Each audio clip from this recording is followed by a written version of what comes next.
You are expected in the small salon, sir.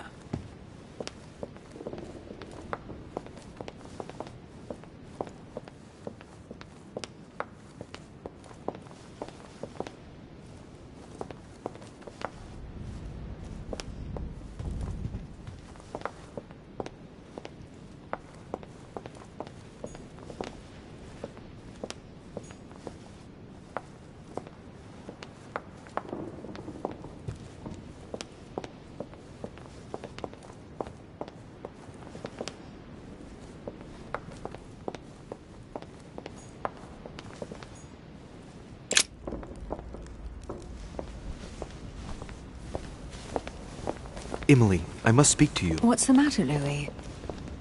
I have news about your sister. What have you found out? Look, I've started piecing together the events leading up to my mother's disappearance and your sister's. Did my mother know about your secret? Yes, even though I belong to the English chapter, her rank in the Order gives her access to a good deal of personal information. It must have been Emma I saw in my vision. I was given to understand that my mother and your sister bonded during their stay.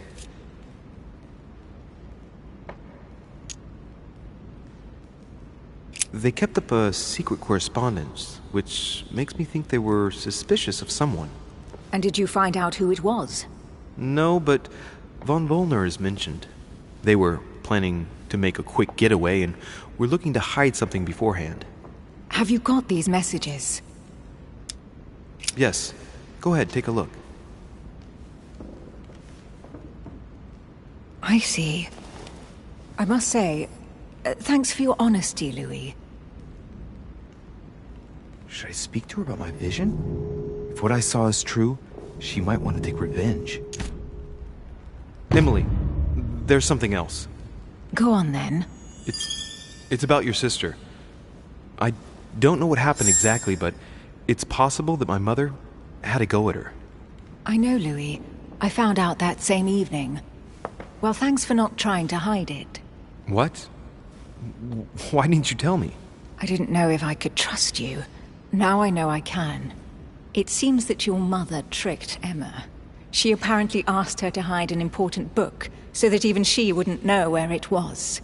And then she shot her like a dog to make sure no one would ever find it again. Why would she do that? I don't know, Louis, but I'll find out. You can count on that. I'm sincerely sorry, Emily. Thank you, Louis. But you do realize your mother will have to accept the consequences of her acts. There must be an explanation, Emily. That's what we shall see. Come, Louis. They're waiting for us.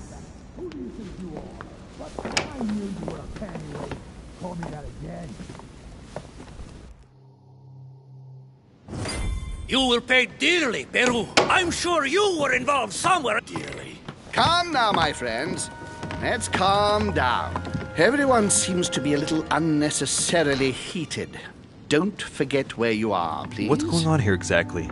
Sir Gregory called us together to introduce the last guest. But hardly had we arrived when he set upon Monsieur Peru. And what has Monsieur Peru done to once again provoke someone's anger? We don't really know just yet. I get the feeling it won't be long before it gets out. How could you dare do such a thing? Dios mío, you are all out of your minds! Really, Duke Manuel? What made you kick up such a fuss? What? Have you not heard? Well, let me inform you that yesterday morning at 10:22 a.m. precisely, in the middle of the Place de la Révolution in Paris, by decree of the National Convention which Monsieur Peru works for, King Louis was guillotined. What? Oh, no. The King of France is dead, gentlemen. Our monarchies are in danger. I have said it before. How dare they? Oh, dear. Oh, as if...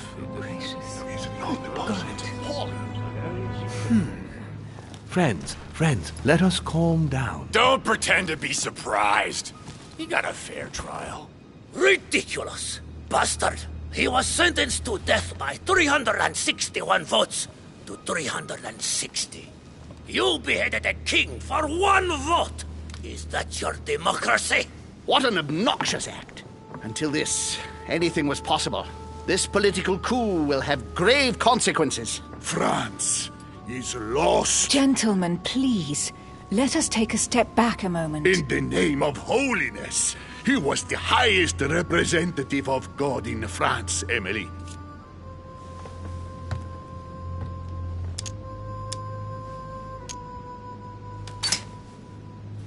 If I remember rightly, what Mother told me one night, King Louis was secretly also part of the Order. I wonder what impact his death will have on us. Sad news, sir.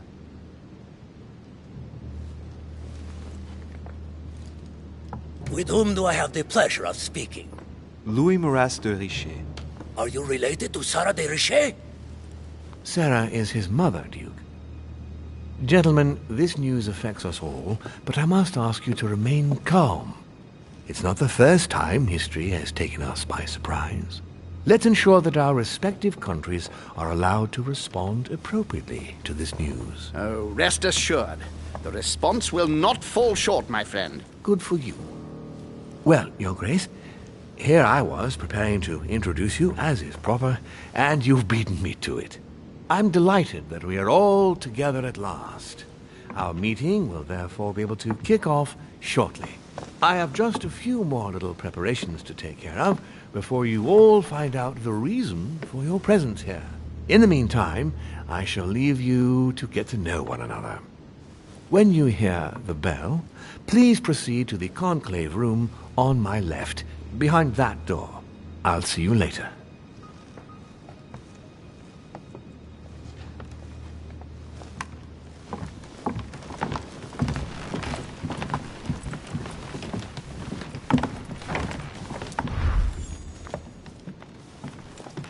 Could you spare a moment, please, sir? I'm glad you asked.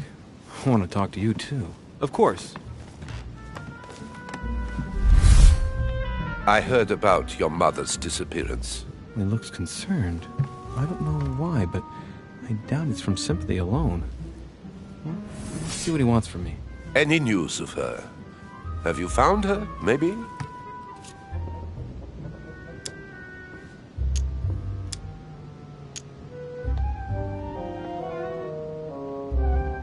To hear you speak, you seem to know my mother well. Not really. We met for the first time on this very spot, some weeks back. We had a very pleasant discussion. She's an exceptionally learned lady, with a good head for business, and no need for me to tell you that. I agree. Did she tell you about our arrangement?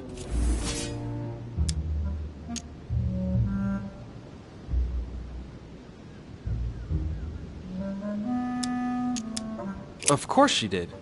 Perfect. I'm glad to know it. So, how should we proceed then? What do you mean? Oh, come, sir. No point pretending. You know.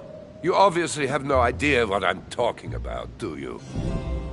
You might have come across some old books in her belongings, perhaps?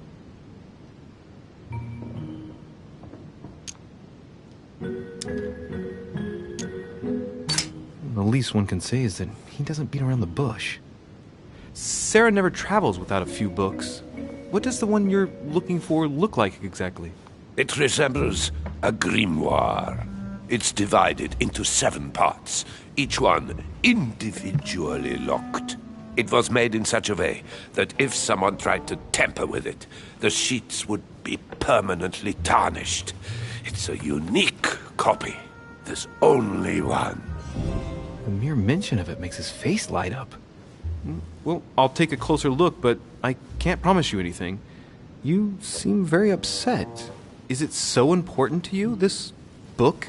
Well, it's the search of a lifetime. What can I say? Every time I move closer to it, it seems to slip away at the last minute. I was very surprised to learn that your mother had it in her possession. I thought it was with a certain von Borchardt in Paris. Do you know him?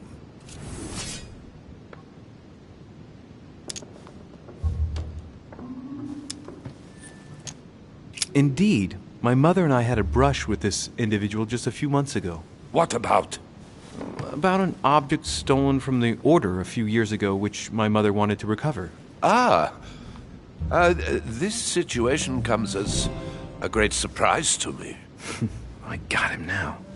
I hope I've been able to satisfy your curiosity, Mr. von Volner, and that you succeed in finding what you're looking for. Oh, and so do I.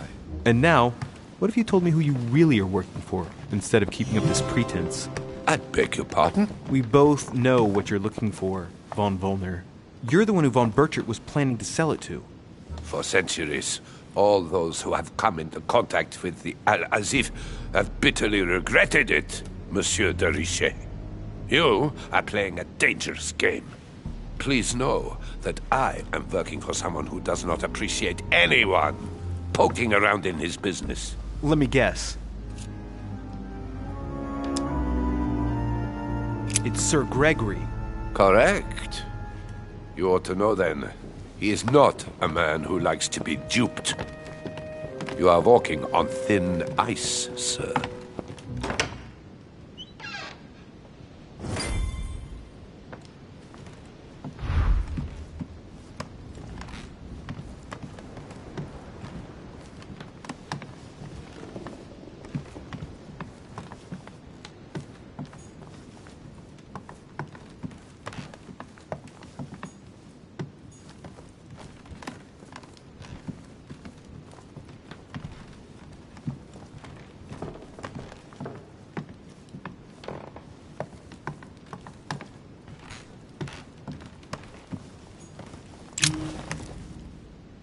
Monsieur Bonaparte, may I speak with you a moment? May we?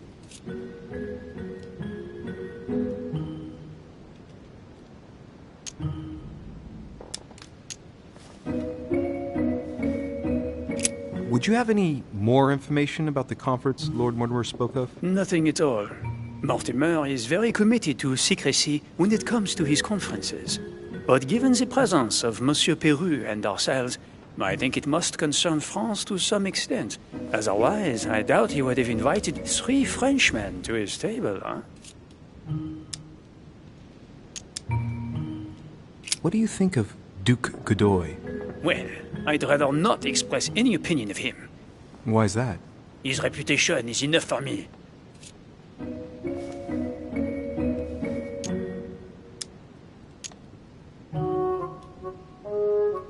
I'm sure that a soldier such as yourself is not interested in vulgar rumors.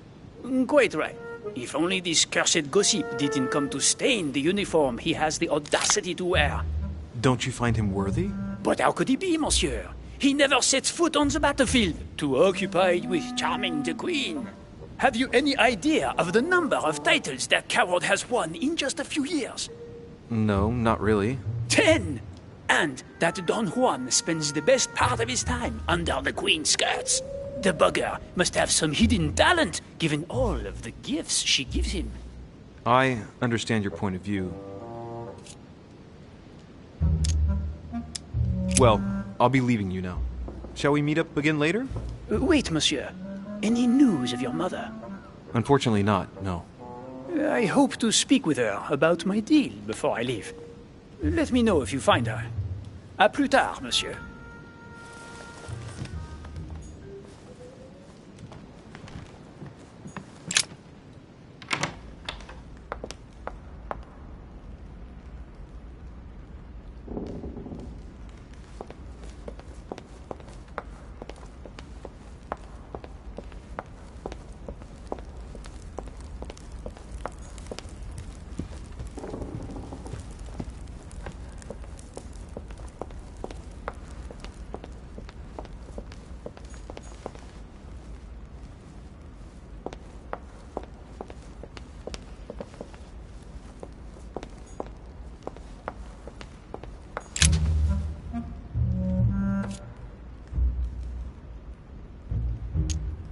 Mr. President, what do you think about your counterpart, Duke Manuel? I'm very surprised he was able to accept Lord Mortimer's invitation, given the political situation in Spain. What do you mean? The situation is ready to explode with France over Catalonia. Well, the Duke must have a darn good reason to be absent and come here, mustn't he? When Lord Mortimer invites you, Louis, you come. It's always in your best interest. I wouldn't say that personally, but... Well, thank you for your time. Don't mention it, my young friend.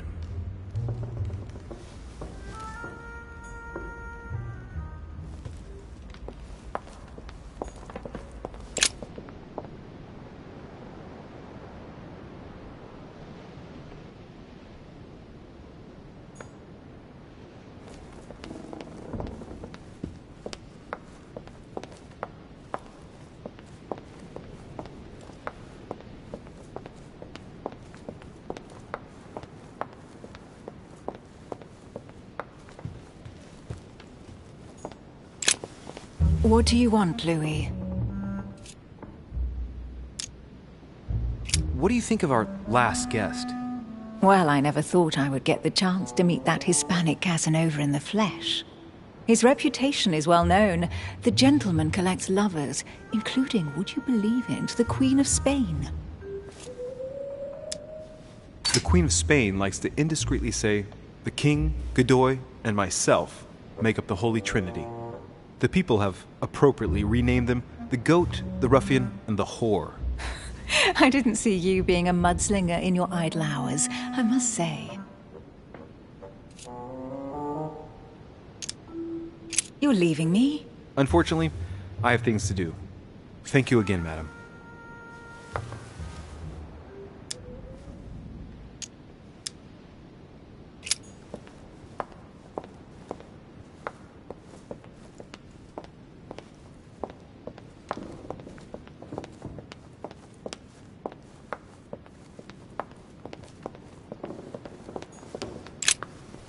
What do you want, Louis?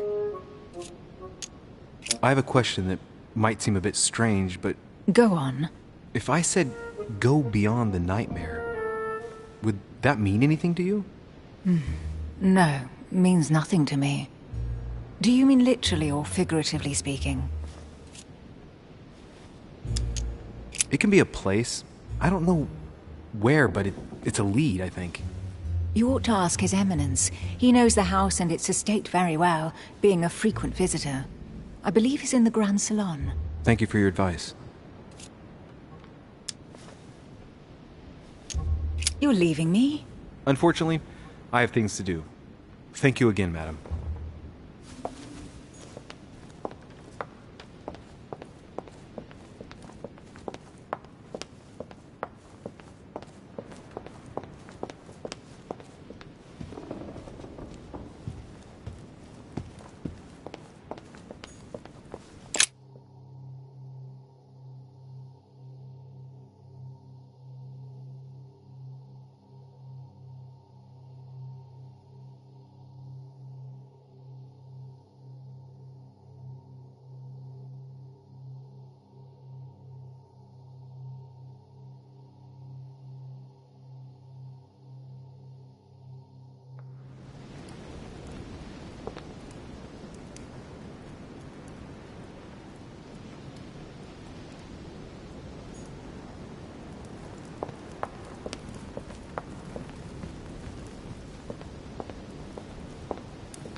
Book of the Mortimer family.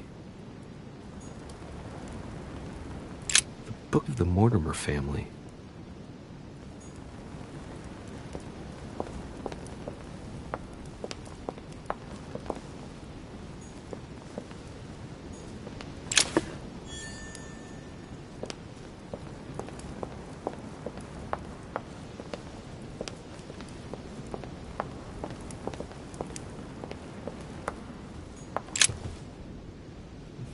Which four-letter word could open this chest?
It's a book on the history of the Crusades. I don't think it has any connection with my research.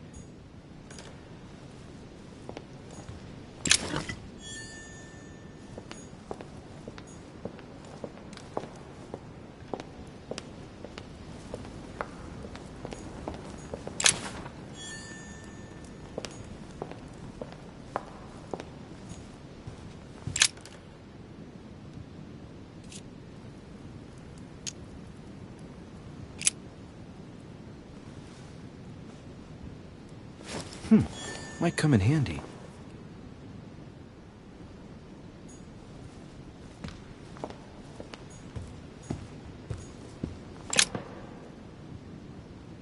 Let's take a closer look.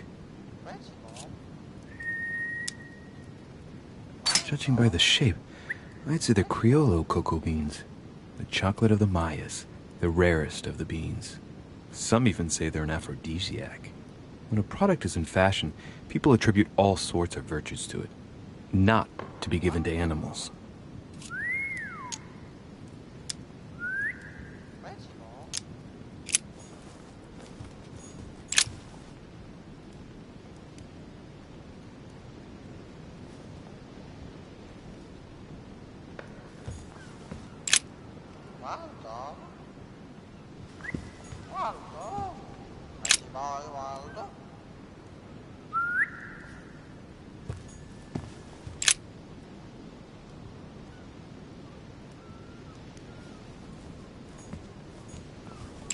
No, what have we got here?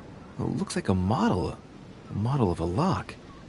It's as if Mortimer is fond of complicating things sometimes. Well, I hope I never have to try and unlock it.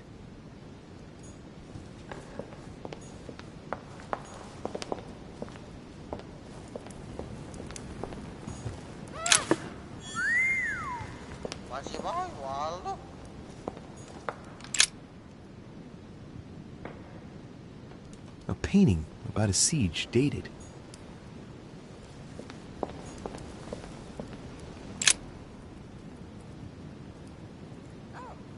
A family ancestor, apparently.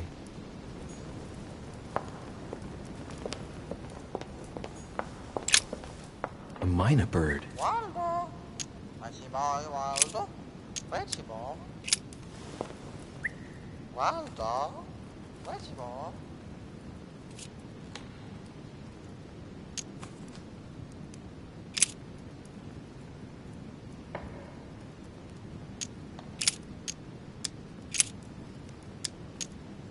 Sarah de Riche? Waldo, you know Sarah?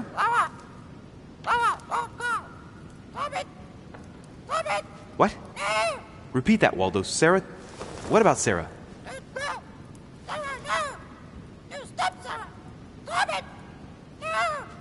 Good God, what's been happening here?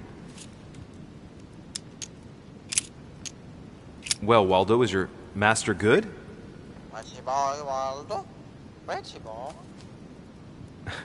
I don't really know what I was expecting.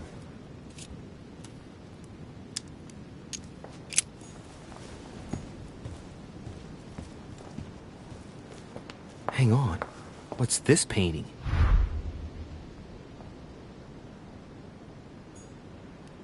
The Nightmare painted by Fuseli in 1781.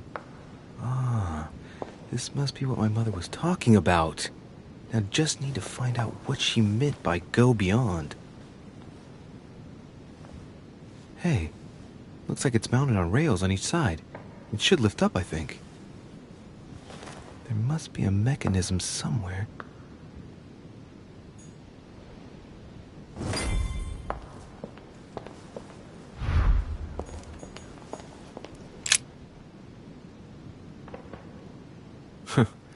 No mechanism here.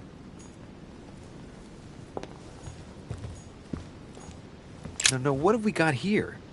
Well, it looks like a model of a lock.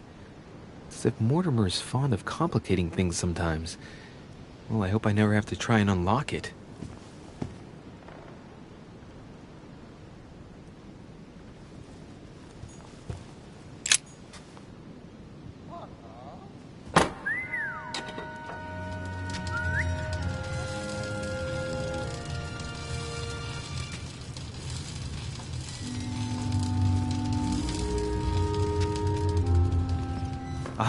I found it.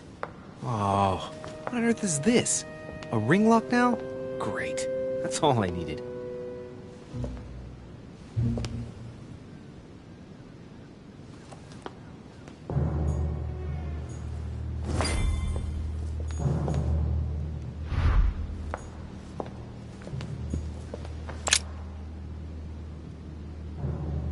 A painting depicting the Third Crusade.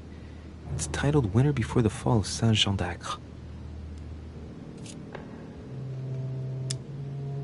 The Siege of Saint-Jean d'Acre was a major conflict during the Third Crusade. Richard the Lionheart and Philip Augustus fought to take the town back. It was the Crusaders' first operation to take back the Kingdom of Jerusalem.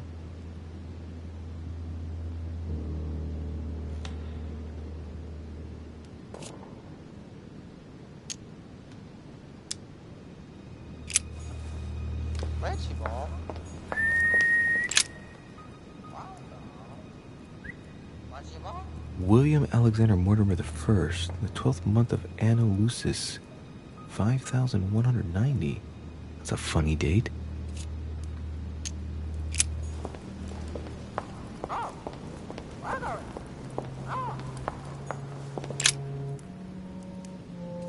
Coup de Lance by Paul Rubens.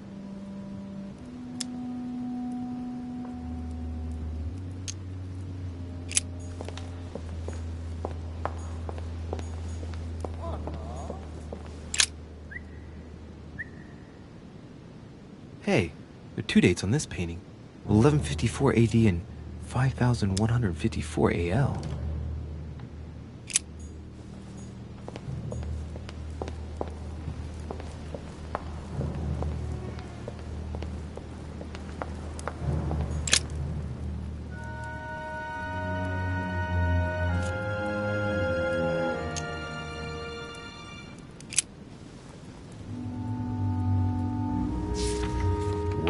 Well, history of the Mortimer lineage. Looks like his ancestors have always sought to improve society and have had an open attitude towards the arts.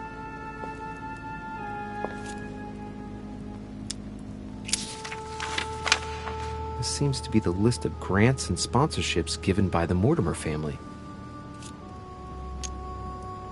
In 1489, the Mortimer family participates in the purchase of the Caravel Santa Clara from Juan Niño, shipowner, on behalf of Don Luis de la Cerda. The vessel will be renamed La Niña. La Niña, yes! That's one of the 3 caravels of the expedition of Christopher Columbus. It enabled him to discover the Americas. Well, you can certainly say that grandfather had a flair for business. In 1567, the Mortimer family financed a brickworks in Qinhongdao in China, fitted out with 51 furnaces 3.5 meters high, in guise of a protocol gift for Long King, the emperor of the Ming dynasty.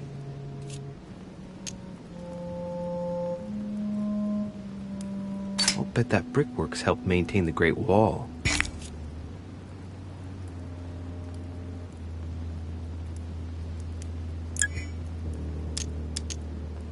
In 1645, the Mortimer family allocated a pension to be passed down the generations to the Nérac family from Bordeaux, shipowners and refiners from father to son, a family known for their expeditions to Africa and America.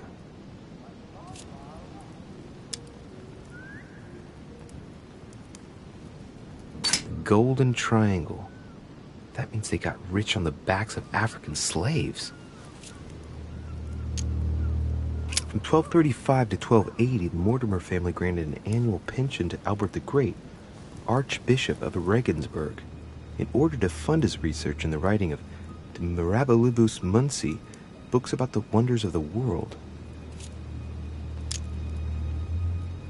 Let's not forget it recorded the recipe for gunpowder in the form of an anagram. They democratized firearms in Europe, no less.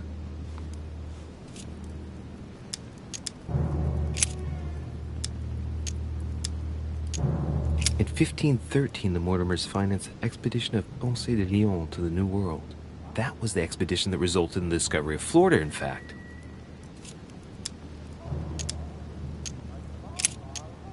In 1635, the Mortimer family sponsored the Académie Mersenne for 30 years in Paris for works in the sciences and in philosophy. That was generous, but not entirely selfless when you think about Blaise Pascal, who developed the first calculating machine at the same time.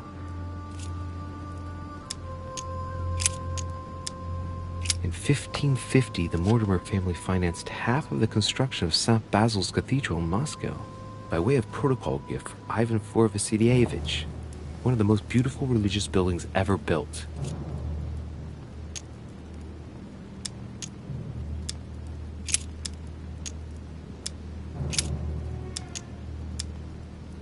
In 1772, Lord Mortimer made a donation of £112,000 to the attention of Achille Basmarin, major ship owner of Bordeaux, for the construction of a ship, the Clary. But that's Lafayette's ship. I thought he paid with his own coin. It's even been suggested that grants were given by the order, but in fact, that wasn't true at all.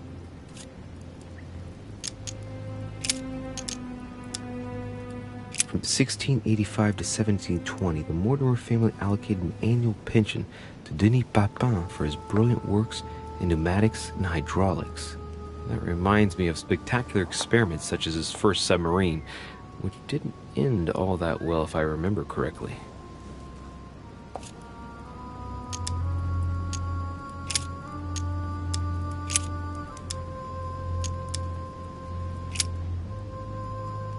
Oh, the family tree. The first William Alexander Mortimer. He was born in 1131 and distinguished himself during the Third Crusade, during which he rubbed shoulders with Richard the Lionheart. He showed outstanding bravery during the siege of Saint-Jean d'Acre. He died in 1211 in the country of Westford at the age of 80. What longevity! Nice. Nothing is mentioned about his wife.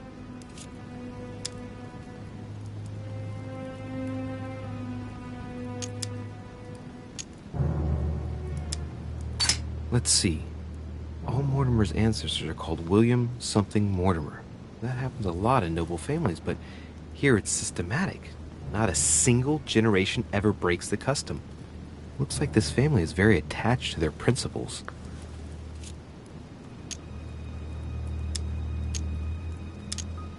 Lord William Alexander Mortimer, lover of the arts and the sciences, he took up politics at an early age.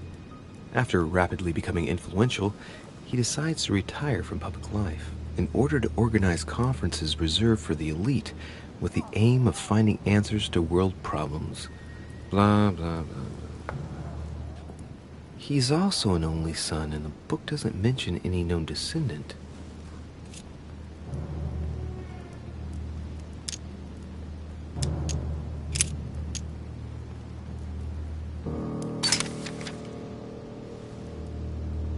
Many families kept documents of their history, but I've never seen anything like this before. Such regularity in writing them up through the generations for such a long time. First time I've ever seen that. Mortimer gives considerable importance to his origins. That's undeniable.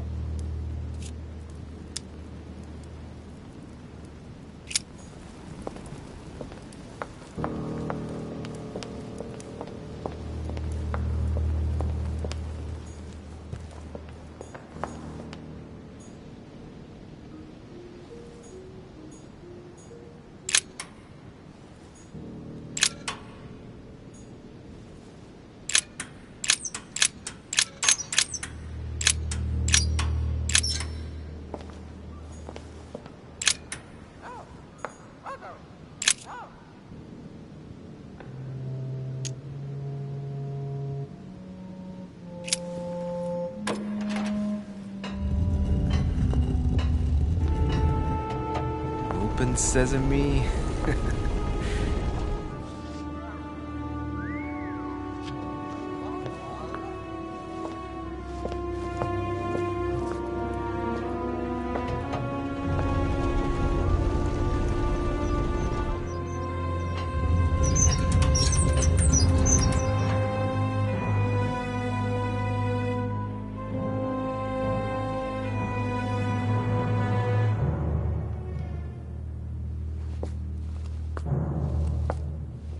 Let's see what you've been hiding, Lord Mortimer.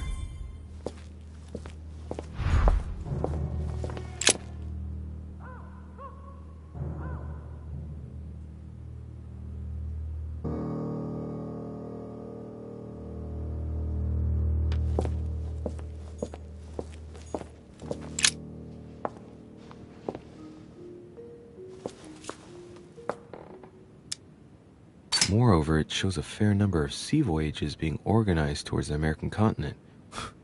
No doubt with slaves. How many men are broken in this trade? Tens of thousands each year, according to what people say. It shows the forces present in Africa.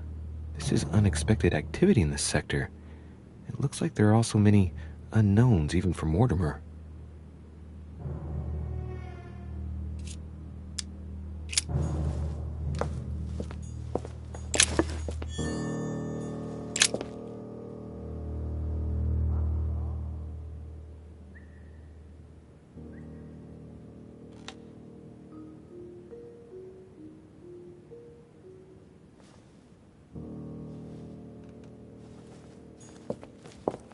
Weakness of the Human Psyche by Guillaume Trimore.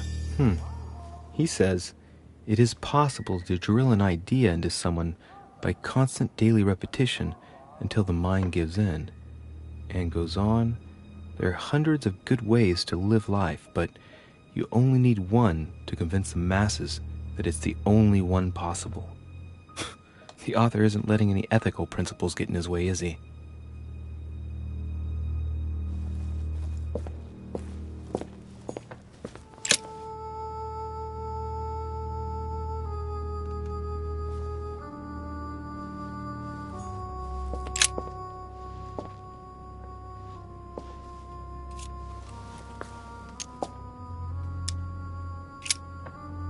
This shows the forces present in America.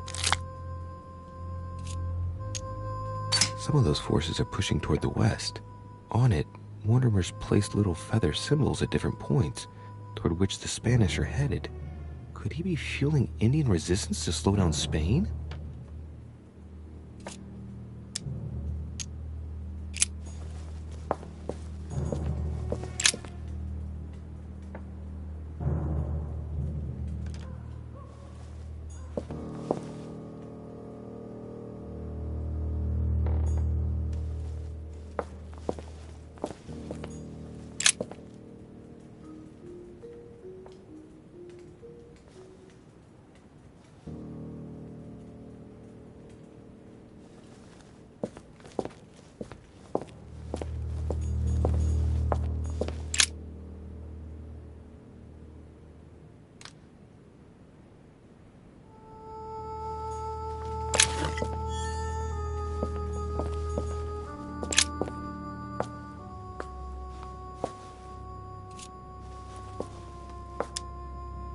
Shows the forces present in Europe.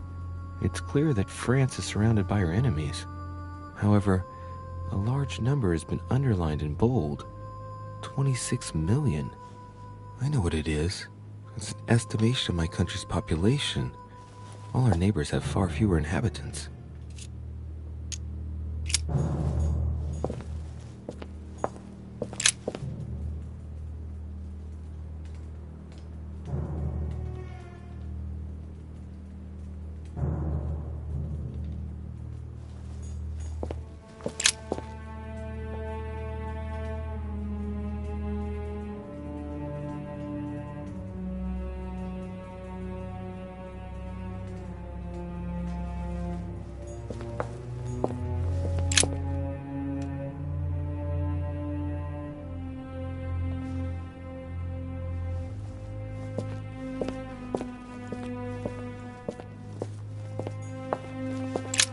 Locked.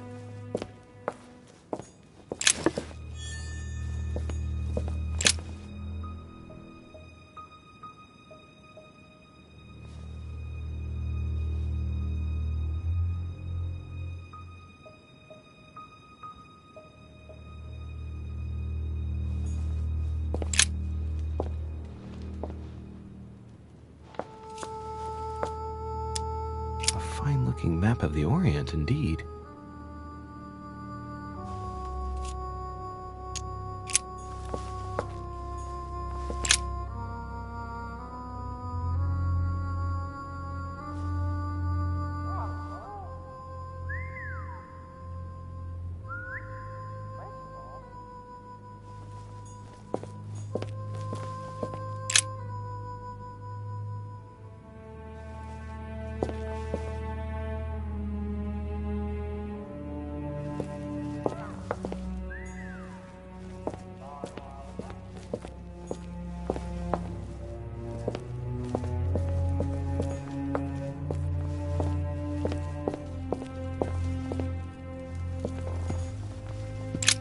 something strange about this table.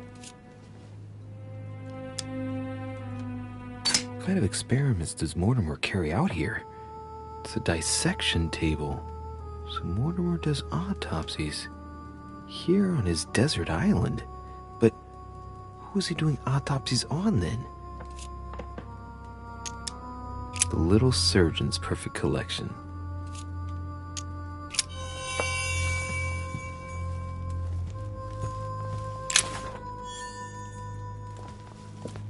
Preservation using formaldehyde. Just as disgusting as ever. These are feathers. Pigeon, probably.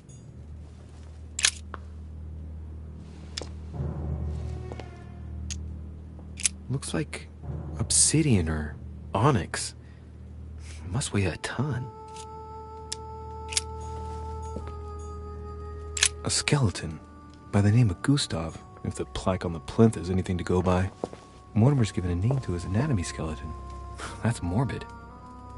Oh, his right hand is missing.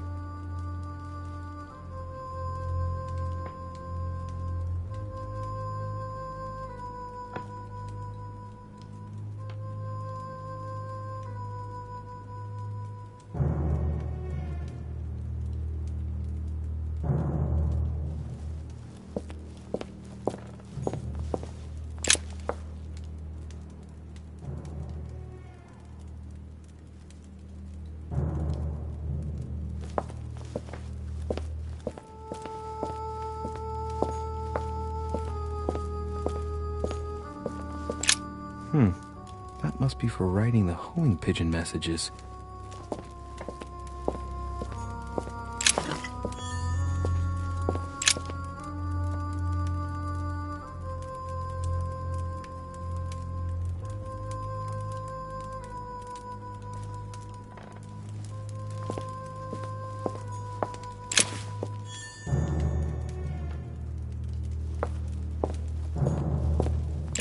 Chest with a motif representing the alchemical symbol of fire.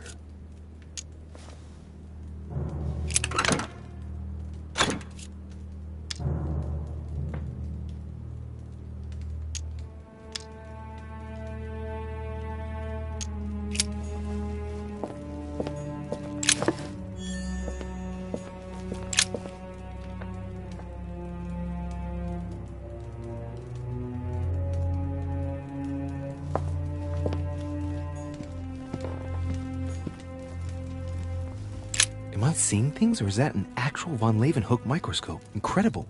Mortimer really is at the cutting edge of science. Even at the Order, it took us ages to get one of those.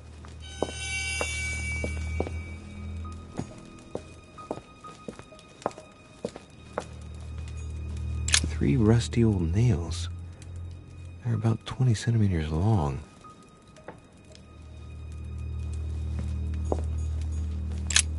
Look.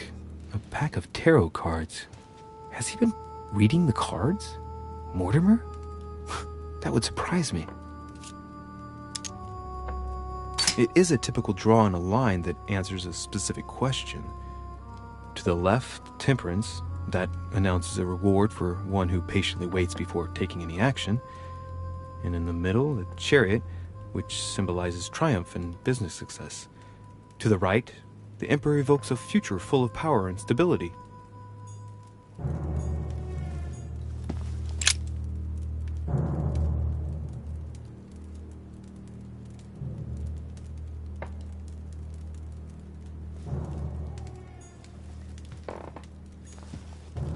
Some goat skulls, chicken legs. Now we all know what that's for. I'm a little surprised at Mortimer. I didn't seem as the type to be organizing little pagan parties, invoking occult powers, and dancing naked under the full moon. I'm more used to seeing cheap charms like this sold by charlatans in Pré Saint-Gervais. Three rusty old nails. They're about 20 centimeters long. A chest with a motif representing the alchemical symbol of fire.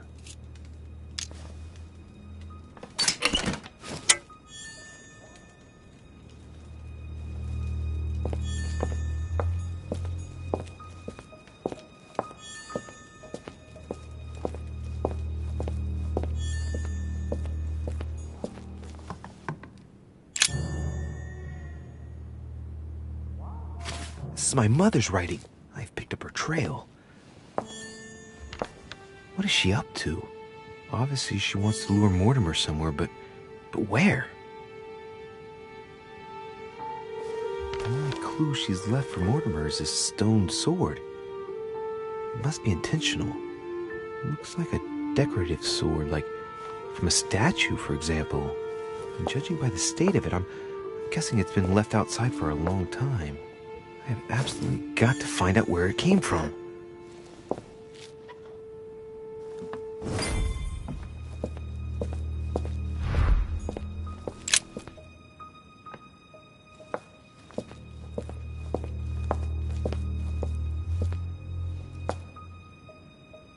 Oh, shit.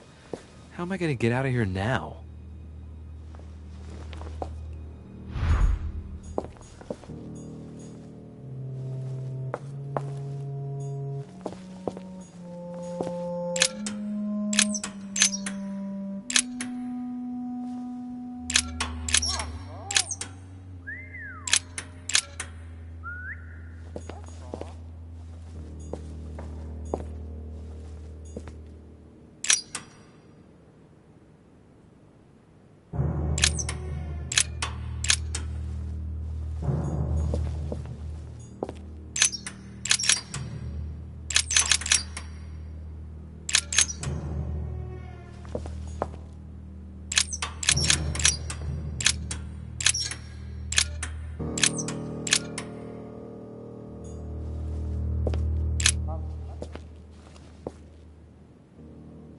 This looks like the same mechanism as the one on the other side.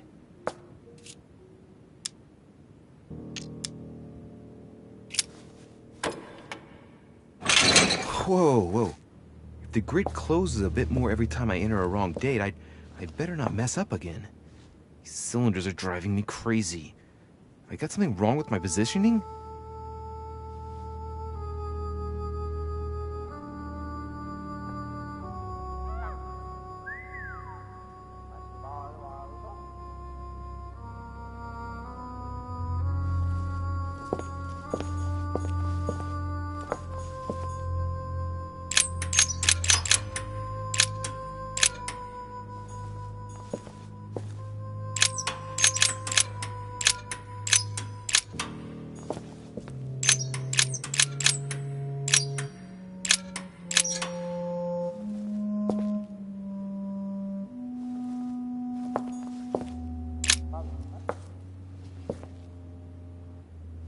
This looks like the same mechanism as the one on the other side.